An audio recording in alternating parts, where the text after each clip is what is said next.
আমার sweet cute বন্ধুরা, কেমন আছো তোমরা? নিশ্চয় আমার গল্প শুনে শুনে খুব সুখ নিচ্ছ আর আনন্দে আছো, তাই না? তোমাদের আনন্দ দিতেই তো আমি নিয়মিত তোমাদের জন্য নতুন নতুন গল্প নিয়ে হাজির হয়ে যাই। তো চলো, তোমরা যারা এখন আমার চ্যানেলটি সাবস্ক্রাইব করনি তারা প্লিজ প্লিজ প্লিজ আমার চ্যানেলটি সাবস্ক্রাইব করে দাও। চলো তাহলে দেরি না করে ভিডিওটি জলদি জলদি করে লাইক করো আর চ্যানেলটি সাবস্ক্রাইব করে দাও। ধন্যবাদ। রূপকে ওর খালা কিছুদিন থাকার জন্য জোর করলো। রূপ প্রথমে থাকতে চায়নি, পরে যখন ওর আব্বু বলল তখন সে আর না করতে পারেনি। মুখের উপর না বলে চলে যাওয়াটা অভদ্রতা হবে। রূপের আব্বু রূপকে কলেজ মিস করতে বারণ করলো। উনি ড্রাইভারকে দিয়ে ওর কলেজ ড্রেস আর বই পাঠিয়ে দিবেন বলেছেন। একথা শুনে রূপ খুবই খুশি হলো। সাথে খালামণিও জানালো রূপকে রাহিদ না হলে রাহাত কলেজে পৌঁছে দিয়ে আবার চলে আসবে। সাথে খালামণিও জানালো রূপকে রাহিদ না হলে রাহাত কলেজে পৌঁছে দিবে। সাথে খালামণিও জানালো রূপকে রাহিদ না হলে রাহাত কলেজে পৌঁছে দিবে, আবার নিয়ে আসবে। এক কথায় ঠিক হলো যে রূপ এখন এখানে থাকবে। রূপের আব্বু আম্মু রাতে ডিনার সেরে চলে গেল। যাওয়ার আগে রূপের আব্বু বারবার বলে গেছে যেন সাবধানে থাকে। 2 দিন পর উনি এসে নিয়ে যাবেন। ওর বাবার কথা শুনে রূপ মুচকি হেসেছে, কারণ সে জানে ওর আব্বু ওকে ছাড়া থাকতেই পারে না। দেখা যাবে 2 দিন হওয়ার আগে ওকে নিয়ে যাবে। রূপ বেডে হেলান দিয়ে একটি উপন্যাস পড়ছিল।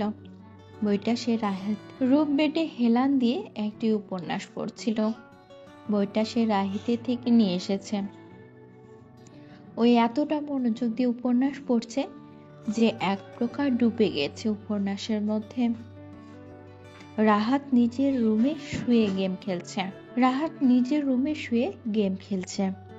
খালামণি পাশের ভাবির বাসায় গেছে। বাসায় ভালো কিছু রান্না হলে ওনাকে দিয়েই খায়। এক কথায় পাশের ভাবি ওনার এক বান্ধবী। রাহিতের আব্বু একটু আগে বাইরে গেছে ওনার প্রেশারের মেডিসিন আনতে। সাথে চায়ের দোকানে বসে একটু আড্ডাও হয়ে যাবে। বাসায় চা খেলেও বন্ধুরা মিলে টং দোকানে চায়ের দোকানে আড্ডা দেওয়ার মজাটাই আলাদা। রাহিত ও রুম থেকে বের হয়ে রান্নাঘরে গিয়ে নিচে 2 মগ কফি বানালো। ট্রেতে করে মগ দুটো নিয়ে রাহিত রূপের দরজায় নক করে বলল, আসবো রূপ? রূপ বলল, জি ভাইয়া এসো। রাহিত রূপের দিকে কফির মগ এগিয়ে দিল। রূপ মুচকি হেসে মগটা নিল। রাহিত রূপের সামনে বসলো। রূপ রাহিতের মুখে চোখে টেনশনের ছাপ দেখতে পাচ্ছে। হয়তো সে কিছু একটা নিয়ে টেনশনে আছে, আর টেনশনের কারণ কাউকে শেয়ার করলে নিজেকে হালকা লাগে। তবে শেয়ার করা উচিত অবশ্যই গ্রহণযোগ্য কোনো লোকের কাছে, যাতে কেউ টেনশনের কথা জানতে পেরে ফায়দা উঠাতে না পারে। সে হোক ভাই, বোন, বন্ধু, বান্ধবী, অফিসের কলিগ, পাশের বাসার ভাবি থেকেও শুরু করে সবার ক্ষেত্রে। রাহিতকে চুপ থাকতে দেখে রূপ বলে উঠল, কিছু কি হয়েছে ভাইয়া? আমার কাছে শেয়ার করতে পারো, কথা দিচ্ছি অবিশ্বাসের কিছু করব না। আর আমি তোমাকে ভালো বুদ্ধি দিতে না পারলেও খারাপ বুদ্ধি তো আর দিব না। রূপের কথা শুনে রাহিত নিঃশব্দে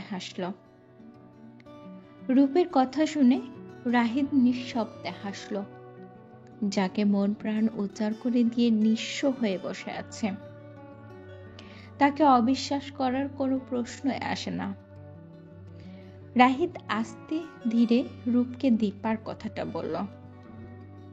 রূপ শুনেও স্বাভাবিক আছে, যেন এটাও নর্মাল একটা ব্যাপার। রাহিত রূপের দিকে তাকালো। রূপ স্বাভাবিকভাবে কফির মগে চুমুক দিচ্ছে। রূপের এতটা স্বাভাবিক থাকার কারণটা আছে, আর সেটা হলো আমাদের পৃথিবীটাই তো ভালো খারাপ মিলে। এখানে অবাক হওয়ার কিছু নেই। আগে এসব মুভিতে হতো, এখন বাস্তবেও এসব ঘটছে। যুগ বদলানোর সাথে সাথে এসব জঘন্য কাজগুলো আরো বেশি বৃদ্ধি পাচ্ছে। কিছু কিছু ঘটনা প্রকাশ হলেও বাকিগুলো অপ্রকাশিত থেকে যায়। আর কোথায় তা লেখা নেই যে মেয়েরা ধোয়া তুলসী পাতা হয়ে পৃথিবীতে বিচরণ করেছে। যুগের সাথে সাথে আমরা বিবেকের ক্যালকুলেটরকে বন্ধ করে দিচ্ছি। এজন্যই এত পাপে লিপ্ত হতে আমাদের বিবেকে বাঁচছে না। রূপ গভীরভাবে কিছু একটা ভাবলো, এরপর রাহিতের দিকে তাকিয়ে কফির মগে একবার চুমুক দিয়ে শান্ত কণ্ঠে বলল, তোমার মানসম্মান ধুলোয় মেশানোর আগে তার অপকর্ম সবাইকে জানিয়ে দাও। তোমার যদি দোষ না থাকে তুমি সাইলেন্ট হয়ে বসে থাকবে কেন? আর তুমি চুপ থাকলে সে আরো উগ্র আচরণ করতে থাকবে। আজকে সরাসরি তোমার শরীরের লোভ দেখাচ্ছে, কালকে এডিটের মাধ্যমে তোমার নুড পিক বের করবে না তার কোনো গ্যারেন্টি নেই। মেসেজ, চিঠি, কল রেকর্ড, তোমার কাছে যা প্রমাণ আছে সেগুলো নিয়ে তুমি কলেজের সর্বপ্রধানকে দেখিয়ে দাও। তুমি চুপ থাকলে তোমার জায়গায় আসা অন্য টিচাররাও যে এমন ফাঁদে পড়বে না এটার গ্যারান্টি কে দেবে? সে যেন এমনটা আর করতে না পারে সেই রাস্তায় তুমি বন্ধ করে দাও। সে যেন এমন আর করতে না পারে সেজন্য তার রাস্তাটাই বন্ধ করে দাও। ভাইয়া শোনো, যার থুতু ফেলা সেই যেটা খাওয়া স্বাভাবিক থাকে। ভাইয়া শোনো, যার থুতু ফেলে সেটা চেটে খাওয়া স্বভাব থাকে, তাকে সোনার থালায় খেতে দিলেও সে সেম কাজটাই করবে। তাই যার অবস্থান যেখানে তাকে সেই স্থানটাই রাখাই বুদ্ধিমানের কাজ। রাহিত মনোযোগ দিয়ে রূপের কথাগুলো শুনল। এজন্যই রূপকে রাহিত এতটা ভালোবাসে। রূপের মধ্যে অদ্ভুত একটি গুণ আছে, যেটা দিয়েও সহজেই কোনো মানুষকে সমাধান খুঁজে দিতে পারে। শান্ত আর চুপচাপ থাকা মেয়েটা মারাত্মক বুদ্ধিমতী। এই বয়সে গভীর চিন্তা করে সমস্যার সমাধান করার ক্ষমতা রাখে। রাহিত রূপকে খুব ভালোভাবে খেয়াল করছে, আর এতটাই বুঝছে যে রূপের মধ্যে ছেলে মানুষই খুব কম দেখা যায়। ওর বয়সের তুলনায় নিজেকে সেভাবে গড়ে তুলেছে। রাহিত ঠিক করলো রূপের কথা অনুযায়ী সে কাজ করবে, কারণ শিক্ষকতা খুবই সম্মানিত একটি পেশা। দীপার কাজে প্রশ্রয় দেওয়ার মানে শিক্ষকতাকে অসম্মান জানানো। শিয়ান ওর প্রোগ্রামে শেষ করে বাসায় ফিরল। একটু পর বন্ধুদের সাথে আড্ডা দিতে যাবে। হালকা নাস্তা করে রেডি হয়ে আবার বাইকে উঠল, কিন্তু সে বাইক নিয়ে বের হতে পারছে না। সামনের বিল্ডিংয়ে নতুন কেউ উঠেছে মনে হয়, এজন্য ট্রাক ভর্তি জিনিসপত্র রাস্তা আটকে ফেলেছে। শ্রেয়ান বিরক্ত হয়ে উকি ঝুঁকি দিল, কিন্তু কাউকে পেল না। একটা ছেলেকে দেখে শ্রেয়ান তাকে উদ্দেশ্য করে বলল, আসসালামু আলাইকুম। ছেলেটা বলল, ওয়ালাইকুম আসসালাম। শ্রেয়ান বলল, আমি শ্রেয়ান। ছেলেটি বলল, আমি পবিত্র। শ্রেয়ান বলল, বলছিলাম যে আপনি কি নতুন বিল্ডিং এ উঠেছেন? শ্রেয়ান বলল, বলছিলাম যে আপনি কি এই বিল্ডিং এ নতুন উঠেছেন? ছেলেটি বলল, হ্যাঁ। শ্রেয়ান বলল, আমার একটু তাড়া ছিল, এই ট্রাকটার জন্য যেতে পারছি না। কাইন্ডলি আমাকে যদি একটু সাহায্য করতেন। ছেলেটি বলল, জি অবশ্যই। পবিত্র ড্রাইভারকে গাড়িটা সাইড করতে বলল। এরপর নিজেও হাত লাগিয়ে শ্রেয়ানকে যাওয়ার জন্য ব্যবস্থা করে দিল। শ্রেয়ান মুচকি হেসে পবিত্রর সাথে আবার দেখা হবে বলে নিজের গন্তব্যে চলে গেল। পবিত্র মুচকি হেসে বিদায় দিয়ে নিজের কাজ করতে লাগলো। আদ্রিয়ান 4 ঘন্টা হলো ওটিতে ঢুকেছে। ওর ওই পেশেন্টের বয়স 19 বছর। সারা জীবন ওর পরেই আছে। আদ্রিয়ান নিজেও চায় মেয়েটা সুস্থ করতে। সারা জীবন ওর পড়েই আছে। আদ্রিয়ান নিজেও চায় এই মেয়েটাকে সুস্থ করে তুলতে। এই মেয়েটার মাথায় রক্তের চাপ বেঁধে রক্তক্ষরণ হয়েছে, এই জন্যই ওর প্রাণ সংশয় দেখা দিচ্ছে। এই অপারেশনটা খুবই ঝুঁকিপূর্ণ। মেয়েটার বাবা মা ভাই বোন সাকসেস কথাটা শোনার জন্য ওটির বাইরে অধীর আগ্রহে বসে আছে। এমনকি এই মেয়েটার ভালোবাসার মানুষ আদ্রিয়ানের পা ধরে গিয়েছিল। এমনকি এই মেয়েটার ভালোবাসার মানুষ আদ্রিয়ানের পা ধরতে গিয়েছিল। সে হাত জোর করে কেঁদে কেঁদে ওর প্রাণ ভিক্ষা করছিল। আদ্রিয়ান ছেলেটার কাঁধে হাত রেখে শুধু একটা কথা বলেছিল, আল্লাহর উপর ভরসা রাখুন। ওটিতে আরো ডক্টরও উপস্থিত আছেন। এই পেশেন্টের অবস্থা বেশ খারাপ। সবার কপালে ভাঁজ পড়েছে। শুধু আদ্রিয়ান একদম স্বাভাবিকভাবে অপারেশনের যন্ত্রপাতি নিয়ে ওর ব্রেন আর হাতকে ধীর গতিতে চালিয়ে যাচ্ছেন। সে একটা অপারেশনকে যুদ্ধ ভাবে, আর প্রতিটা যুদ্ধে সে জয়ী হয়ে ফিরতে চায়। এই যুদ্ধেও সে জয়ী হয়ে ট্রফি হিসেবে লুফে নিতে চায় পেশেন্টের মায়ের থেকে দোয়া আর ভালোবাসা। এই অপারেশনটা যেমন ঝুঁকিপূর্ণ, তেমনই রোগ নিরাময় হবার জন্য একটি মাধ্যমও বটে। এই পেশেন্টের এমআরআই থেকে মাথার একটি অ্যানিউরিজম ধরা পড়েছে। মস্তিষ্কের অ্যানিউরিজম মানে মগজের কোনো ধমনীতে রক্তচাপ বেঁধে একটা জায়গা ফুলে ওঠা। এ ধরনের অ্যানিজিওম প্রায় কয়েকশো মিলিমিটার পুরো হয় এবং তার কোনো উপসর্গ থাকে না।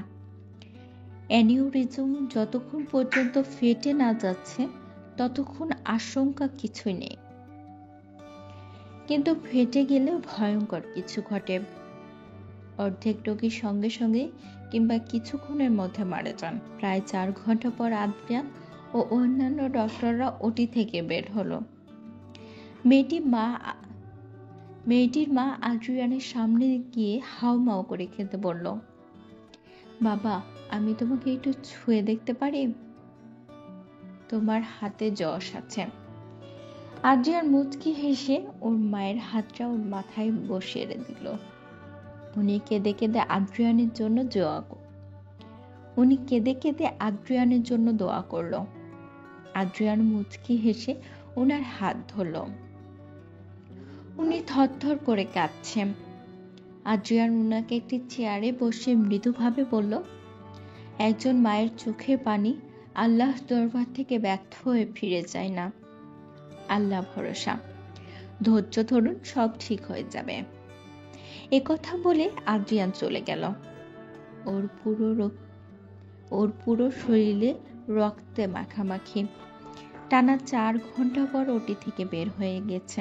সাকসেস কথাটা শুনে পেশেন্টের বাড়ির লোকদের হাসি মুখ দেখে ও যেন সব কষ্ট ভুলে গেছে।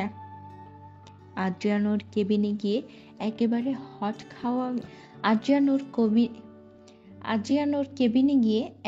হট শাওয়ার নিয়ে অজু করে নিল। এরপর সে এশার নামাজে দাঁড়িয়ে গেল। আল্লাহর রহমতের জন্য সে এই ঝুঁকিপূর্ণ কাজটা সফল করতে পারল। এজন্য অবশ্যই তার আল্লাহর শুকরিয়া জানানো উচিত। আর প্রতিটা অপারেশনের পর আদ্রিয়ান আল্লাহর শুকরিয়া আর পেশেন্টের সুস্থতার জন্য 2 রাকাত নফল নামাজ পড়ে নেয়। আর এটা করে আসছে সে প্রথম যেদিন অপারেশনের সাকসেস হয়েছিল সেদিন থেকে। এরপর পরের দিন কালকের রাতের রূপের খালা, খালু, রাহিদ আর রূপ মিলে রাত অবধি গল্প করেছে। শেষ রাতের দিকে সবাই ঘুমাতে গেছে। আর যাওয়ার আগে রাহিদের আব্বু মেন গেটে বড় তালা ঝুলিয়ে গেছে। বড় বাড়ি, দিনকাল তো ভালো নয়। চোর ডাকাত তো বিবেক বুদ্ধি নেই, যখন তখনই হানা দিতে পারে। এজন্যই মেন গেটে দারোয়ান থাকা সত্ত্বেও উনি তালা দেয়। কারো রাতে ঘুম হয়নি, এজন্য সবাই 8টার দিকে ঘুম থেকে উঠল। এদিকে সংবাদপত্রের প্রথম পেজটা খুলে একটা মেয়ের ক্ষতবিক্ষত লাশের খবর পড়ে হেডলাইন করা আছে। এদিকে সংবাদপত্রের প্রথম পেজে একটা মেয়ের ক্ষতবিক্ষত লাশের খবর বড় করে হেডলাইন করা হয়েছে। মেয়েটাকে ভয়ঙ্করভাবে মারা হয়েছে। এতটা ভয়ঙ্কর দৃশ্য যে হুট করেই ছবিটা কারো চোখে পড়লে যে কেউ ভয়ে আঁতকে উঠবে।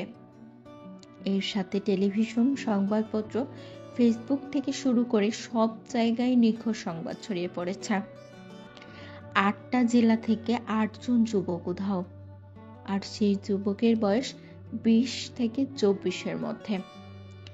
এদিকে সবুজের মৃত্যু, তারপরে এই মেয়ের মৃত্যুর সংবাদ, তার উপর মরার উপর খাড়ার ঘা হয়ে পড়া 8 জন যুবক উধাও। এসব নিয়ে প্রশাসনের লোকরাও হিমশিম খাচ্ছে। খুনিকে ধরতে গিয়েও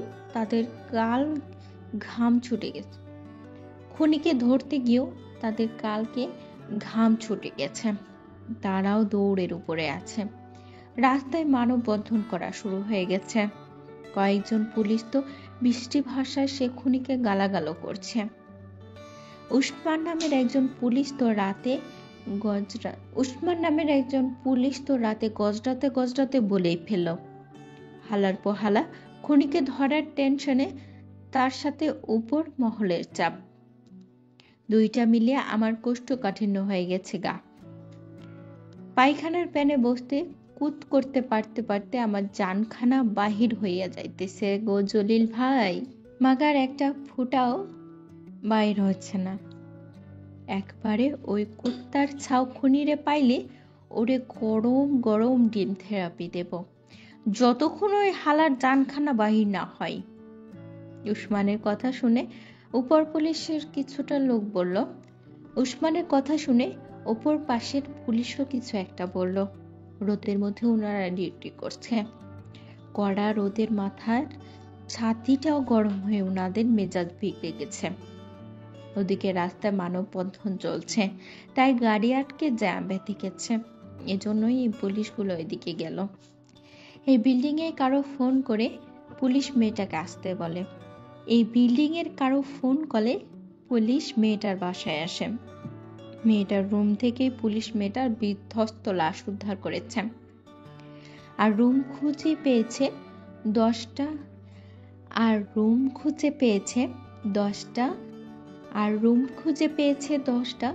জন্ম নিরন্তরকরণ প্যাকেট।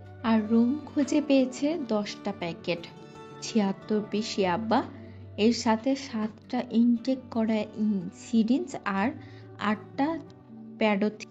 আর রুম খুঁজে পেয়েছে 10টা প্যাকেট, 76 পিস ইয়াবা, আর রুম খুঁজে পেয়েছে 10টা জন্ম নিয়ন্ত্রণকরণ প্যাকেট, 76 পিস ইয়াবা, এর সাথে 7টা ইনটেক করা সিরিঞ্জ আর 8টা প্যাথোডিন। পুলিশ মেয়েটার হ্যান্ডব্যাগ চেক করে একটা আইডি কার্ডও পেয়েছে। আর সেখান থেকে জানা যায় মেয়েটির নাম দীপা সাখাওয়াত। রাহিদ যে কলেজের প্রফেসর, মেয়েটা সেই কলেজে পড়ে। এক রাতের মধ্যে দীপা খুন, অন্যদিকে 8টা যুবক উধাও। কে আছে এর পেছনে? সে কেনই বা এমন করছে? আর তার আসল উদ্দেশ্যটা বা কি?